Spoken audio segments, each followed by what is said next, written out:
여러분 그리고 출애굽기 14장을 펼쳐보세요. 출애굽기 14장. 출애굽기 14장. 우리 본문의 사건의 배경이 출애굽기 14장에 나옵니다. 계속 그 14장 말씀을 우리가 보려고 하니까 14장을 펼쳐놓으세요. 우리가 인생을 살다 보면 인생의 막다른 골목에 부딪히는 순간들이 있죠. 그때 우리는 나갈 길이 없다, 뭔가 막혀있다, 어떻게 하지? 당황할 때가 있고 마음에 낙심할 때가 있습니다. 절망할 때가 있어요. 나갈 길이 없는 거죠. 문제가 해결될 기미가 보이지 않아요. 개인적인 문제도 있고요, 자녀 문제 있고, 사업의 문제 있고, 건강의 문제 있을 수 있고요, 우리의 진로의 문제일 수도 있습니다. 국가적으로 사회적으로 볼 때도 이렇게 참 앞이 안 보이는 그런 상황들이 가끔 벌어질 때가 있습니다. 국가적으로 남과 북이 어떤 대치되는 상황 속에서 전쟁에 한참 위협이 있을 때가 있었죠. 많이 요즘 어떤 남북 간의 어떤 분위기가 좀 좋아지긴 했어도 여전히 문제가 풀리지 않는 그런 상황들이 있습니다. 또 경제적으로도 이렇게 뭔가 어려운 상황들이 지속되고, 특히 젊은이들이 정말 길이 보이지 않는 이런 경험들을 많이 하고 있는 이 시대에 우리가 살고 있습니다. 근데 오늘 본문 보시면 이스라엘 백성들이 바로 그런 상황 속에 처해 있었다는 것입니다. 오늘 역사적 배경이 된 이 출애굽기 14장을 보시면 14장 2절에 보십시오. 출애굽기 14장 2절에 너는 이스라엘 자손에게 말하여 오던 길로 되돌아가서 믹돌과 바다 사이에 비하 히롯 앞 곧 바알스본 맞은편 바닷가에 장막을 치라고 하라 그랬어요. 자, 믹돌과 바다 사이에 장막, 거기에 텐트를 치고 있으라는 거예요. 근데 여기서 바다라고 하는 것은 홍해 바다예요. 그리고 믹돌이라고 표현한 그것은 하나의 요새, 망대, 요새와 같은 그런 의미인데요. 적들이 침입해 올 때 이 요새 역할을 했던 거예요. 그러니까 양쪽으로 절벽과 같은 것들이 딱 있어서 그쪽으로는 들어올 수가 없는 거예요. 그렇다면 뭐야? 나가기도 쉽지 않은 거예요. 그리고 뒤에서는 바로의 군대가 쫓아오고 있습니다. 이집트 왕 바로가 바로는 왕이라는 의미입니다. 이 왕이 마음이 변심됐어요. 내보내놓고는 아까운 거예요. 물론 성경에 보면 하나님이 그 마음을 강팍게 하셨다 그랬는데, 그래서 이들이 군대를 보내서 막 뒤쫓아오고 있어요. 이런 상황을 사면초가라고 그러죠. 앞뒤로 어느 곳으로도 갈 수 없는, 딱 막혀있는 상황. 자, 문자 그대로 나갈 길이 없는 그런 상황인데, 자, 어떻게 해야 됩니까? 오늘 본문에 보시면 믿음으로 이스라엘 사람들은 홍해를 마른 땅을 지나가다시 건넜습니다. 이렇게 표현되어 있어요. 히브리서 11장 29절에 보면 이 앞에 믿음으로라는 표현을 여러분이 주목하십시오. 그냥 걷는 게 아니에요. 이스라엘 백성들이 믿음으로 건넜다 그랬어요.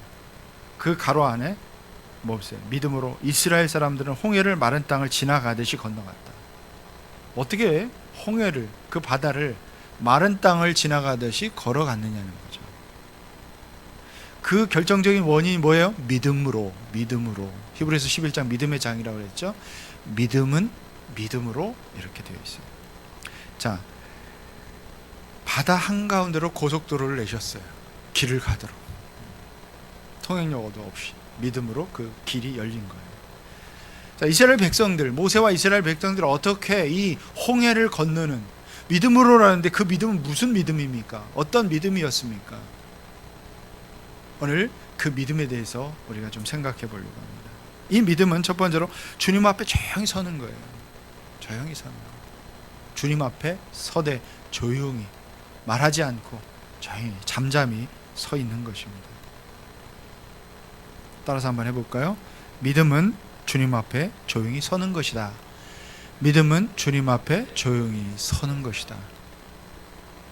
자, 오늘 본문에 보시면 광야에 갇힘받은 이스라엘 백성들이 이게 소식이 들려옵니다. 바로가 군대를 보내서 우리를 죽이려고 쫓아오고 있다는 거예요. 말 병거로 막 수많은, 요즘 말하면 장갑차와 탱크를 앞세우고 군대를 막 말을 타고 쫓아오고 있는 거예요. 이스라엘 백성들은 이제 꼼짝없이 죽게 된 거죠. 앞에는 홍해바다가 있고 양쪽으로는 믹돌이라고 하는 요새 거기서 텐트를 치고 있는데, 이쪽으로도 갈 수도 없고 저쪽으로 갈 수 없고 뒤는 딱 막혀서 이제 쫓아오고 있어요. 갇힌 상태. 이때 이스라엘 백성들이 보였던 첫 번째 반응이 있습니다. 그 반응이 뭡니까? 10절, 출애굽기 14장 10절 말씀 봅시다. 바로가 다가오고 있었다. 이스라엘 자손들이 고개를 들고 보니 이집트 사람들이 그들을 추격하고 오고 있었다. 이스라엘 자손은 크게 두려워하며 주님께 부르짖었다. 어떤 반응이 있어요? 크게 두려워했다 그랬어요. 그리고 주님께 부르짖었다는 거예요. 아, 이게 뭡니까? 이게 너무 두려워. 주님, 이게 뭡니까? 이런 팀. 그리고 11절에 보시면 그들은 모세를 원망하여 말하였다. 이집트에는 묘자리가 없어서 우리를 이 광야에다가 끌어내어 죽이려는 것입니까? 우리를 이집트에서 끌어내어 여기서 이런 일을 당하게 하다니 왜 우리를 이렇게 만드십니까? 먼저 지도자 모세를 향해서 원망합니다. 모세를 향해 원망했다는 것은 하나님을 원망하는 거예요. 지금 하나님의 인도하신 것 계획하에 모세가 이스라엘 백성들을 여기까지 인도하는 거예요. 약속의 땅 가나안을 향해서 너희는 더 이상 이집트의 그 애굽의 노예살이를 할 것이 아니라 벗어나서 이제 하나님의 백성답게 살아가는 그 땅을 향해서 이스라엘 백성들을 인도하고 있는데, 자, 여기까지 인도했는데 어떤 불평이 나니까 우리를 묘자리가 없어서, 매장지가 없어서 지금 우리를 여기다가 이 바다 한가운데다 다 쳐 죽이려고 하십니까? 이런 원망이 나옵니다. 이해할 수 있습니다. 예, 이스라엘 백성들이 어떤 삶을 살아왔는지 압니다. 그런데도 잊어버리는 거예요. 이스라엘 백성들이 출애굽할 때, 애굽을 탈출할 때 10가지 재앙을 통해서 하나님이 한 가지 목표를 두셨어요. 왜 그 재앙을 통해서 바로나 이런 애굽 사람 이스라엘 백성들에게 뭘 가르쳐 주길 원했습니까? 내가 너희의 하나님 되심을 알게 할 것이다. 딱 한 가지 목표가 있었어요. 그걸 통해서 하나님이 살아계시는구나, 하나님이 구원자 되시는구나, 하나님이 이런 분이시는구나, 이 땅을 다스리고 창조하시고 섭리하시고 주관하시는 분이구나, 하나님이 이런 분이시라는 것을 그들에게 보여주었다는 거예요. 그리고 그들은 마침내 그걸 보고 하나님을 믿게 됐고 하나님을 따르게 됐고 하나님 지시한 모세의 지시 인도하에 그 출애굽하게 된 거죠. 그런데 또 잊어요. 지금 홍해 바다가 가로막혀. 우리가 눈앞에 보이는 이 상황 때문에 하나님이 우리를 통해서 어떻게 하셨는지를 자꾸 잊어버리는 거예요. 우리가 갖고 있는 이 건망증이 참 우리 신앙생활을 굉장히 어렵게 만들어요. 우리 눈에 보이는, 우리 지난주에도 했지만 눈에 보이는 상황을 보고 판단합니다. 이미 하나님께서 우리 가운데 행하셨던 일들을, 나를 통해서 하나님 되심을 보였던 일들, 하나님을 경험하게 했던 일들을 자꾸 잊어버리는 거예요. 그러니까 믿음이라는 것은 이스라엘 백성들 지금 너희는 조용히 가만히 서서 보라는 거예요. 14장 13절 같이 읽어봅시다. 시작. 모세가 백성에게 대답하였다. 같이 읽어요. 두려워하지 마십시오. 당신들은 가만히 서서 주님께서 오늘 당신들을 어떻게 구원하시는지 지켜보기만 하십시오. 당신들이 오늘 보는 이 이집트 사람을 다시는 볼 수 없을 것입니다. 하나님 모세를 통해서 이제 말씀하시죠. 가만히 서서 가만히 있으라는 거예요. 주님께서 어떻게 오늘 당신들을 어떻게 구원하신지 지켜보기만 하십시오. 조용히 입 닫고 어떻게 하려고 하지 말고 이제 조용히 하나님이 어떻게 이 가운데 너희를 구원하시는지를, 우리를 구원하시는지를 지켜보라는 말씀을 하신 겁니다. 주님이 우리에게 말씀하시는 거예요. 좀 잠잠히 조용히 서서 하나님이 하시는 것을 지켜볼 수 있는 믿음이 우리에게 있어야 된다는 거죠. 우리 내가 하려고 하는 것들이 너무 앞장서. 어떤 문제 앞에서 내가 이 문제를 해결하고 이 문제를 풀어가려고 수무단인 계획하고 애쓰고 수를 굴리고 머리를 씁니다. 때때로 우리는 가만히 서서 하나님이 하실 것을 기대하고 잠잠히 하나님을 바라보는, 이것이 믿음 없는 것 같지만, 믿음 없는 것 같아 보이지만 이것이 역사를 이루어가는, 홍해를 건너게 하는 이 믿음의 시작이라는 거죠. 때때로 잠잠히 서서 하나님이 어떻게 하실지 기대하는 거예요. 하나님이 어떻게 이 상황 가운데 일하실지 좀 한번 기다려보라는 거예요. 조용히 한번 가만히 있어 보라는 거예요. 가만히 있는 거 우리가 못하잖아요. 가만히 있는 거. 어떻게 보면 힘 빼라는 거예요. 너가 막 어떻게 해보려고 하는 이 힘을 좀 빼고 가만히 하나님께서 우리를 통해서 구원하시는 이 역사를 좀 기대하고 가만히 서서 보라는 거예요. 어떻게 할까 이렇게 할까 허둥대지도 말고 잠잠히 서서 조용히 가만히 있으라는 거예요. 가만히 있지 못하는 거. 어떻게 보면 우리 어릴 때 우리 자녀들 키우다 우리 자신은 좀 잊어버렸다 할지라도 자녀를 키우는 우리 부모들은 압니다. 에너지가 넘칠 때 자녀들 어릴 때 식당 같은 데 가거나 어디 밖에 공원에 가거나 참 어려워요. 저도 우리 자녀 둘을 키워보면서 특히 남자애들 아들을 키우는 집안들 아들 둘 셋인 집은 참 어렵겠지만 더 어렵겠지만 저도 아들 하나 이렇게 있는데 어릴 때 참 밖에 나가는 게 두려웠어요. 데리고 나가는 게 가만히 있지 못하는 성격이에요.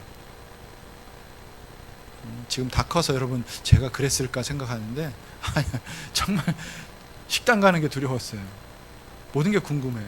화장실도 가봐야 되고 주방도 들여다보고 뭣도 들여다보고 언제 없어져요. 또 공원에 데리고 나가면 언제 없어진지 몰라. 그래서 찾느라고 시간을 보내요. 잠깐 한눈 팔면 손 뿌리치고 어디로 가 사라져요. 그죠? 여러분 아이들들 키워보는 집들 보면 에너지가 넘치는 아이들은 그냥 언제 없어져요. 큰 놀이공원 한번 간 적이 있었는데 하도 없어지니까 이제 한번 혼 좀 나보라고 모른 척하고 제가 하는데 뒤에 살짝 숨었어요. 지켜보는 거. 한참을 저 혼자 신나게 이 구경 저 구경 하다가 어느 순간 뒤돌아보는 거예요. 아무 엄마 아빠가 없는 거죠. 저희는 이제 지켜보고 있는 거예요. 숨어서. 큰 좀 뭔가 당황하고 이제 좀 겁이 좀 나도록 해서 숨은 거예요. 너가 이렇게 됐을 때 어떤 당황함이 있는지. 그러니까 이제 갑자기 이제 눈물이 터지고 울고 막 그러기 시작했죠. 한참 지켜보다가 막 이제 울기 시작할 때 한참 있다가 이제 갔어요. 나타났어요. 거봐, 너가 지금 사라지니까 너 찾느라고 우리도 힘들었다고. 가만히 있지 못하는 것이 어린아이 같은 우리 성격이에요. 하나님의 인도하심을 따라서 하나님 따라 살아가는 것이 우리가 훈련이 돼야 돼요. 좀 어떻게 하나님이 인도하실까 이런 상황에서 하나님이 어떻게 뭘 계획하고 계시지 좀 생각하고 조용히 좀 하나님 일하심을 좀 볼 수 있는 이런 신뢰와 믿음이 있어야 하는데 우리는 그렇지 못하고 자꾸 분주하게 어떤 삶을 통해서 이끌어 우리 자신을 어떻게 해보려고 합니다. 그럴 때 안 돼요. 힘을 빼야 되는데 힘 빼는 거예요. 여러분 수영 배울 때 뭐라 그래야 돼? 힘 빼라고 그러죠. 힘 주면 힘 줄수록 팍 허우적되는 게 더 어려워요. 저 어릴 때 죽을 뻔한 경험을 했어요. 시골에 제가 이제 삼촌이 시골 댁에 있고 저는 도시에 살니까 이제 시골에 방학 되면 놀러 갑니다. 한두 주 이렇게 놀러가 있으면 꼭 그때 냇가가 많아요. 거기 냇가 수영할 수 있는. 근데 어릴 때 제 키 어른 키만한 깊이들이 많아요. 그러니까 아이들은 쑥 들어가면 죽을 수 있어요. 실제 그런 익사 사고도 일어나는데 튜브를 가지고 저는 수영을 못했어요. 튜브를 하는데 그 시골 친구들 형들은 거기 익숙하게 수영합니다. 그 위에 바위 위에서도 막 다이빙도 하고 저는 이제 수영을 못하니까 이 튜브 있잖아요. 튜브 왜 자동차 바퀴 있는 시커먼 튜브 그거 끼고 노는 거예요. 그러다 어느 순간에 막 이거 가지고 장난치다가 저는 놓쳤어요. 수영 못하니까 막 난리가 나는 거죠. 막 살아나려고 계속 들어가니까 다시 나왔다 들어가는 거예요. 근데 제 귀에 그때 생생히 저를 데리고 갔던 형이 있어요.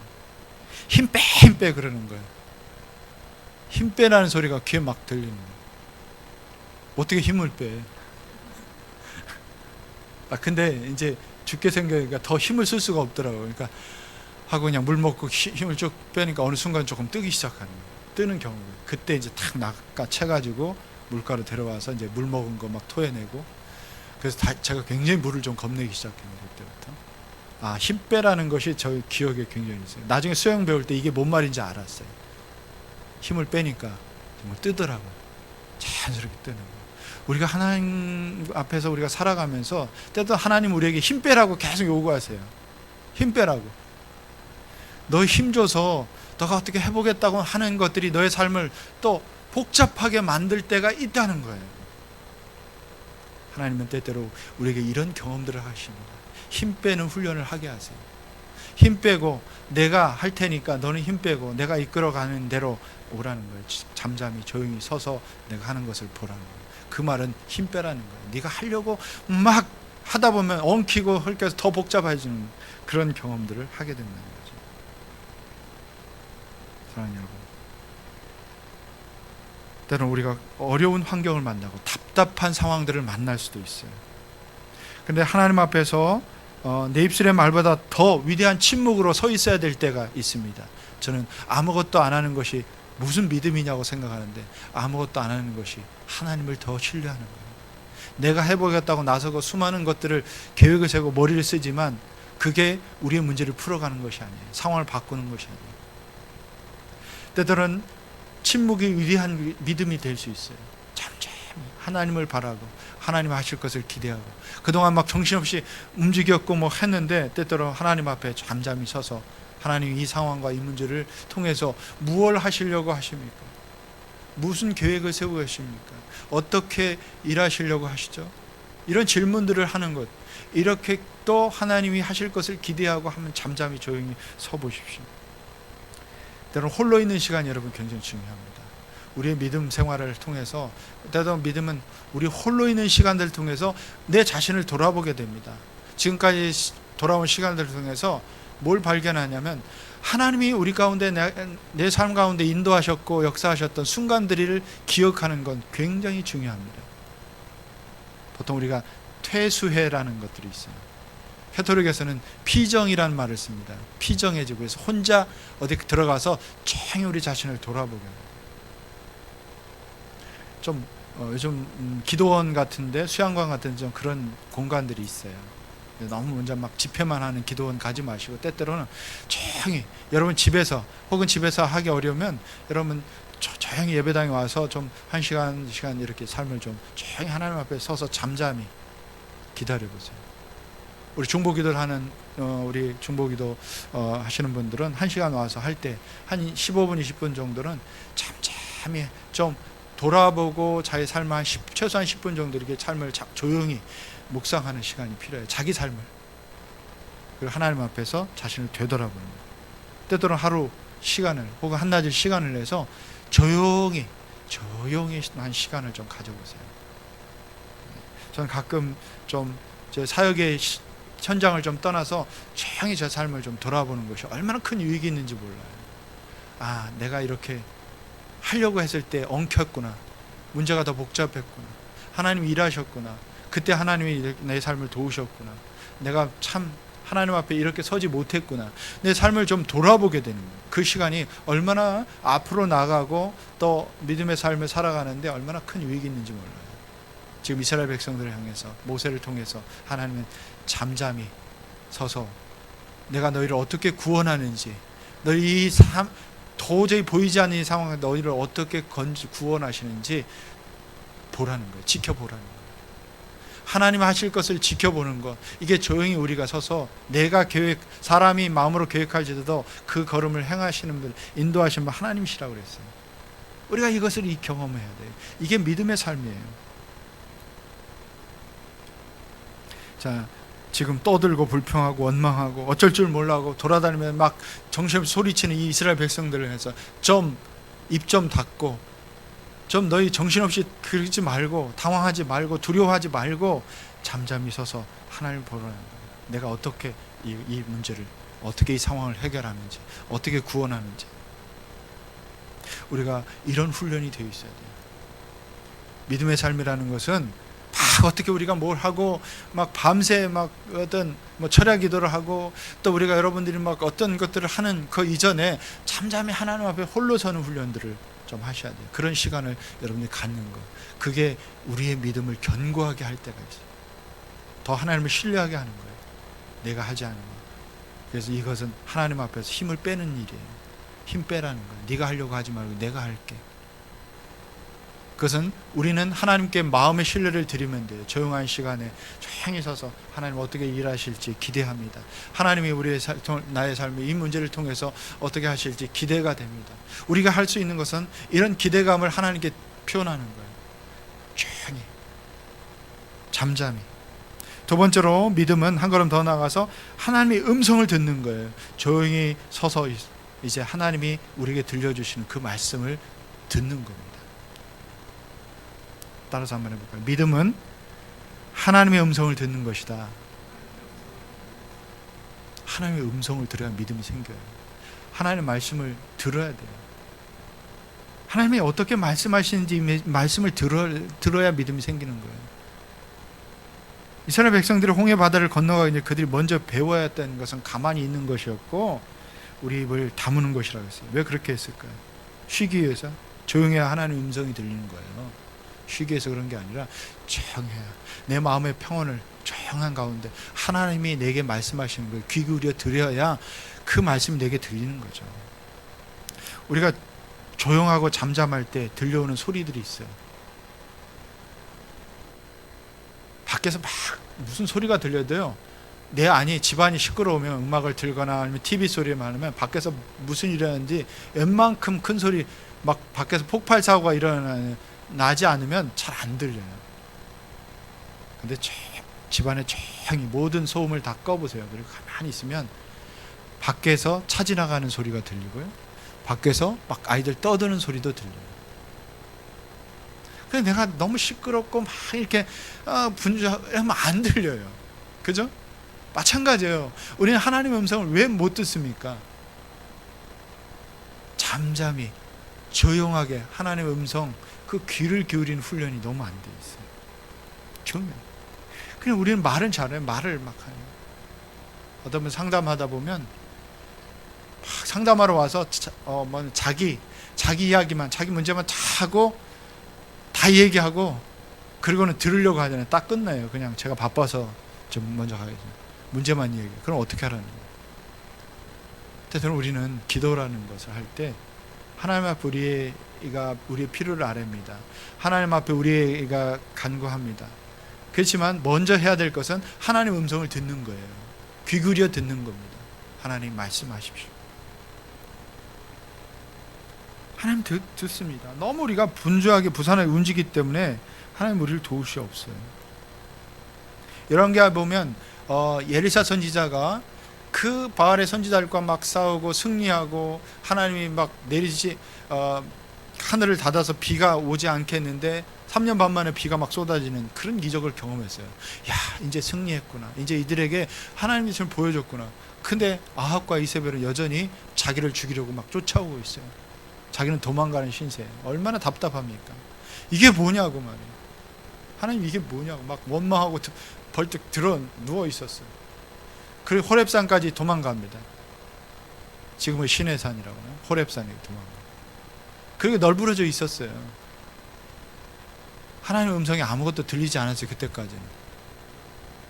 그게 널브러져서 조용한 가운데 그 세미한 음성으로 조용해지니까 본인도 잠잠하게 힘을 빼고 잠잠히 기다리니까 그때 세미한 음성으로 하나님께서 엘리야 선지자에게 들려주십니다. 낙심치 말라. 두려워하지 말라. 내가 너를 위하여 주님 앞에 헌신된 7,000명의 사람을 남겨두었다. 아무도 없습니다. 하나님, 나 혼자밖에 없어요. 하나님을 경외하고 이 땅의 이 백성 중에 이제 이 일을 하나님을 신한 사람이 나밖에 없다고 생각했는데 하나님이 세미한 음성으로 엘리야 선지자에게 말씀을 7,000명이 바알에게 무릎 꿇지 않는 그 7,000명을 내가 남겨뒀다고 말합니다. 여러분, 때때로 우리가 낙심하고 있지만 우리가 하나님의 음성에 귀를 기울여요. 조용 가운데 하나님의 말씀하시는 것을 들을 수 있어요. 그때 위로의 말씀을 하나님이 전하십니다. 우리에게 힘을 주는 그 말씀이 전해옵니다. 때때로 우리가 어떤 결단을 내도록 주님 말씀하십니다. 때때로 그것을 너희가 그 길을 가지 말라고 주님께서 말씀을 통해서 우리에게 가르쳐 주십니다. 잠잠히 하나님의 말씀을 들으십시오. 매일 여러분의 말씀을 읽고 묵상해야 될 이유는 하나님의 음성이 이 말씀을 통해서 우리에게 들려주기 때문입니다. 그래서 사도 바울은 로마서 10장 17절 말씀 같이 한번 읽습니다.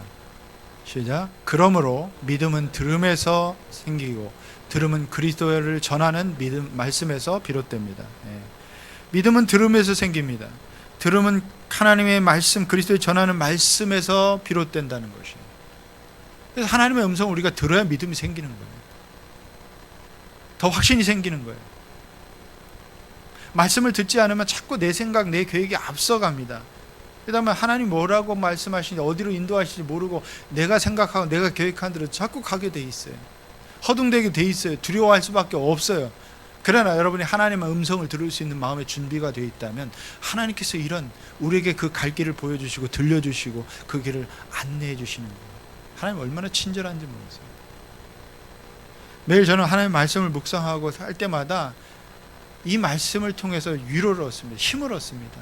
오늘 내가 가야 될, 선택해야 될 어떤 고민하는 문제 앞에서 하나님이 제 깨달음을 주세요. 분별을 통해서 그래, 이건 하지 말아야 되겠다, 이건 이렇게 해야 되겠다 하는 결심도 생기고 또 멈춰 서기도 합니다.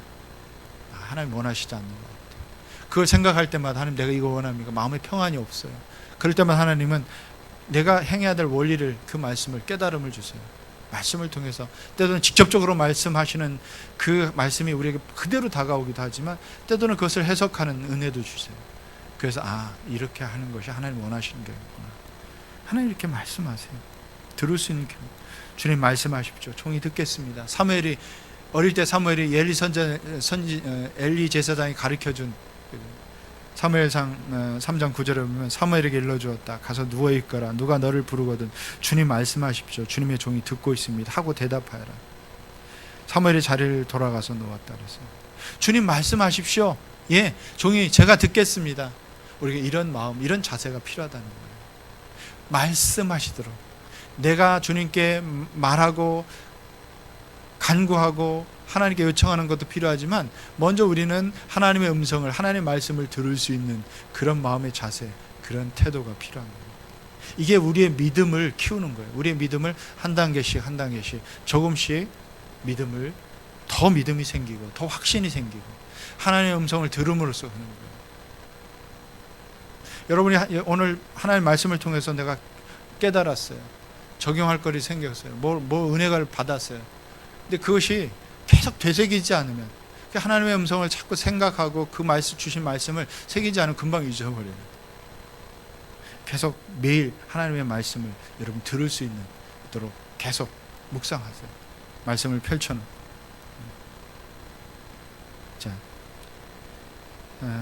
참 우리는 하나님의 음성을 들을 수 있는 이 귀가 훈련되어 있어요. 계속 듣다 보면 훈련돼요. 이게 하나님의 음성인지 하나님의 말씀인지 말씀을 보면 돼요. 아이들이 밖에서 놀고 있어요. 그 아이들의 엄마들이 방에서 또 따로 교제하고 있어요. 근데 얘야 그러면 밖에 있는 아이가 누가 돌아보겠어요? 우리 엄마가 나 부르시는구나. 아이들은 그 엄마가 부르는 음성에 익숙해요. 그 때문에 다 안 돌아봐요. 그 아들이, 자녀가 돌아봅니다. 길동이가 둘이 있어도 길동아 부르면 누가 들어야겠어요? 자기 아들이, 자기 자녀가 돌아봐요. 둘 다 돌아보면 그 돌아보는 자기 엄마가 아닌데도 돌아보는 애는 아직 자기 엄마의 말을 잘 안 듣는 애예요. 엄마 말을 잘 안 들어요. 엄마 음성을 잘 무시하고 살기 때문에 엄마가 부르는 소리에 이게 엄마 소리인지 누구 소리인지 잘 모르는 거예요. 똑같아요. 하나님 우리에게 말씀하실 때 귀 기울여 들을 수 있는 훈련이 돼 있어야 돼요. 하나님은 우리의 자녀들에게 계속해서 말씀해 주세요. 다만 우리가 마음을 닫고 너무 분주해서 하나님의 음성을 조용 가운데 들을 수 없는 그런 상황을 계속 만들어요. 아침에 눈 뜨면 이거 해야지 저거 해야지, 해야 될 내야의 일부터 시작하기 때문에 너무나 들을 수 없는, 하루 종일 우리는 분주하게 지나갑니다. 이거 끝나면 이것도 해야 되고 저것도 해야 되고. 그러면 잠잘 때까지 우리는 조용히 하나님의 음성에 귀 기울일 시간이 없다는 거예요. 그러다 보면 내 뜻대로 내 마음대로 하루를 그냥 살아가고 일주일을 살아가고 또 여기에 옵니다. 훈련하세요. 하나님의 음성이 계속해서 우리 속에 들려지도록, 내가 그 음성을 들을 수 있고 그 음성에 반응할 수 있도록 우리의 믿음을 계속해서 견고하게 지켜가는 거죠. 듣는 훈련, 이것이 필요합니다. 세 번째로 이 믿음은 또 순종하고 앞으로 가는 거예요. 듣는 것에 그치면 안 돼요. 우리 믿음을 확실하게 증거하고 견고하게 할 수 있는 것은 그 증거는 뭡니까? 순종함으로. 하나님이 정말 이렇게 일하셨구나. 이렇게 하시는구나. 믿음으로 순종으로 앞으로 나가는 거예요. 따라서 합시다. 믿음은 순종하고 앞으로 가는 것이다. 믿음은 순종해야 돼요. 하나님 말씀을 들었으면 순종함을 통해서 증명해야 돼요. 정말 하나님 말씀이 맞습니다. 하나님이 이렇게 하라고 하시 내가 순종했더니 정말 그렇게 되더라는 거예요. 그때 하나님이 이런 분이시라는 것을 확신하는 경험을 하게 됩니다. 그냥 그 자리에 가만히 앉아서 하나님 음성만 계속 기다리고 있는 것만을 뜻하지 않습니다. 자, 이제 그분의 음성이 들렸으면 이제 그 말씀대로 순종해 보는 거예요. 자, 가만히 앉아서 하나님 하시는 것을 들어라. 그리고 하나님께 기도했어요. 근데 자, 14장 15절 보세요. 출애굽기 14장 15절. 그때 바로가 14장 15절 말씀. 15절. 주님께서 모세에게 말씀하셨다. 너는 왜 부르짖느냐? 너는 이스라엘 자손에게 명하여 앞으로 나아가게 하여라 그랬어요. 이제 더 이상 부르지 말고 이제 앞으로 나아가라는 거야. 그 명하십니다. 기도 그만하고 이제 그 말씀대로 한번 살아보라는 거야. 순종하라는 거야. 모세야, 너 어쩌고 계속해서 부르짖고 있냐? 이제는 나가라는 거야. 그런데 나가야 될 그 상황이 어떻습니까 지금? 홍해바다는 여전히 출렁거리고 있어요. 넘실넘실되고 있어요. 적은 데가 아니에요. 홍해바다. 얕은 바다, 우리처럼 막 밀물 썰물이 돼서 여기 서해안처럼 갑자기 바닷길이 막 모세길이 열리듯이 막 물이 저 서해안 가보면 그래요. 밀물과 썰물이 해서 저 섬과 이 사이에 이렇게 길이 나서 조개도 죽고 막 왔다 갔다 하면 그러는데 홍해바다는 그런 데가 아니에요. 서해바다처럼 우리 밀물 썰물이 해서 쭉 빠져서 길이 나는 거 그런 거 한 번도 일어나지 않아요. 저도 가봤지만 그냥 그쪽으로 들어가면 수영 못하면 조금 가다가 수영 잘해도 빠져 죽게 돼 있어요. 아무리 짧아도 짧은 거리 누가 보면 그런 길이 있어서 이스라엘 백성들이 그렇게 걸어갔다 막 이런 기적을 부인하고 그랬을 것이다 이렇게 하는데 그런 길이 아니에요. 그런 바다가 아니에요. 아무리 짧아도 여기서 저 한밭대 정문 앞 이상 넘어가는 데가 많아요. 이 폭이 훨씬 더 길죠. 그걸 지나간다. 자, 앞으로 나아가라는 거예요. 그리고 16절 보세요. 너는 지팡이를 들고 바다 위로 너의 팔을 내밀어 바다가 갈라지게 하라. 지팡이를 들고. 그러면 이스라엘 자손이 바다 한가운데로 마른 땅을 밟으며 지나갈 수 있을 것이다. 여전히 출렁이고 있는데 지팡이를 들고 바다 위로 팔을 내밀라. 그러면 바다가 갈라지죠. 누가 하신 거야? 하나님이 하실 것이라. 자, 에이 설마 우리 이럴 때 에이 설마 늘 우리 마음속에 의심이 생기는 거예요. 어떤 일을 하나님 말씀하시는데 에이 설마 그런 일이 일어나겠습니까? 설마 이런 일. 가끔 우리가 어떤 사람에 전도하고 싶은 마음이 있어요. 근데 나의 말이 무슨 능력이 있을까? 내가 이렇게 말한다고 그 사람이 마음의 문을 열 수 있을까? 우리 목장이 데려올 수 있을까? 그 사람의 마음을 열고 목장에 와볼 수 있을까? 이런 마음의 의심이 되기 때문에 자꾸 하지 않는 거예요. 하나님께서 주신 마음이 있어요. 좀 목장에 한번 데려오고 초대해봐라. 정말 하나님 만나야 될, 예수님 만나야 될 영혼이라고 생각하는데 우리가 설마 그동안 얼마나 닫혀있는 사람이었는데 얼마나 저 사람이 그런 말 귀를 기울일까 생각하는 의심이 먼저 드는데요. 이 의심을 내려놓고 하나님이 하실 것을 기대하고 그런 마음을 주셨으면 여러분 담대하게 여러분 목장에도 초대해보고 교회에도 초대해보고 여러분 그 속에서 한번 해보세요. 하나님이 하실 것을 기대하고 그런 마음 주셨으면 그렇게 하세요. 그게 순종이에요. 결과는 여러분이 책임지는 게 아니에요. 하나님이 그 영혼을 구원하시려 했다면 어떤 사람은 그 마음을 확 열고 어떤 사람은 정말 이거 가겠습니다. 뜻하지 않게 한번 가볼게요. 그러잖아요. 그렇게 해서 온 사람도 있잖아요. 우리 교회 안에 지금 그렇게 해서 목장에도 오고 또 오는 거예요. 교회도 오고. 여러분은 우리가 계획한 게 아니에요. 우리가 생각하지 못했지만 우리가 믿음으로 결단하고 때로는 순종하는 거예요. 어떤 일을 행할 때 할 수 있을까? 이 일이 정말 될까? 하지만 믿음으로 한번 하나님 주신 마음이라면 여러분 순종해 보세요. 히브리서 11장 1절 말씀에 뭐라고 말씀합니까? 믿음은 바라는 것들의 확신이요 보지 못하는 것의 증거입니다. 그래서 바라는 것들 확신이 생기는 거예요. 믿음을 가지고 행하면 확신이 생겨요. 믿음을 가지고. 그리고 증거가 나타나요. 우리가 믿음으로 순종하지 않기 때문에 얼마나 많은 것을 놓치고 있는지 몰라요. 하나님이 우리에게 하라고 하신 것들에 그것을 우리가 순종하지 않기 때문에 얼마나 하나님이 일하실 것들 수많은 증거들을 그것들을 우리 통해서 하시는데 우리가 그것 많이 경험하지 못하고 자꾸 놓치고 있는 그런 믿음 없는 삶을 우리가 살아가고 있지 않은지 우리 자신 한번 돌아봅시다. 우리 아주 존경하는 목사님 가운데 피터 마샬 목사님이 그런 책을 쓰면서 그 얘기를 했어요. 해군 사관학교 군목으로 근무하고 있을 때 이제 갔을 때 이 신입 사관생들이 들어오는데 이 교관 장교가 그 오리엔테이션을 합니다. 여러분은 이제 이 사관생들로서 15가지 수칙을 외우고 지키고 살아가야 됩니다. 여기서 한 가지라도 외우지 못하고 지키지 못하면 여러분들은 탈락입니다. 여러분은 이 사관학교를 졸업할 수가 없습니다. 그렇게 했어요. 그러면서 한 가지 마지막에 한 얘기가 있어요. 여러분이 이것을 다 외우지 못한다 할지라도 염려하지 마십시오. 다 기억하지 못해도 여러분이 이렇게만 할 수 있다면 여러분들은 이 사관학교를 무사히 졸업할 수 있을 겁니다.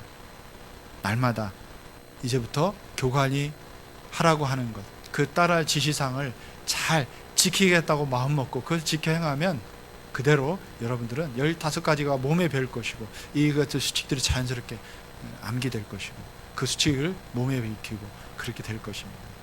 근데 피터 마샬 목사님 옆에서 지켜보다가 굉장히 아멘 할 뻔했다.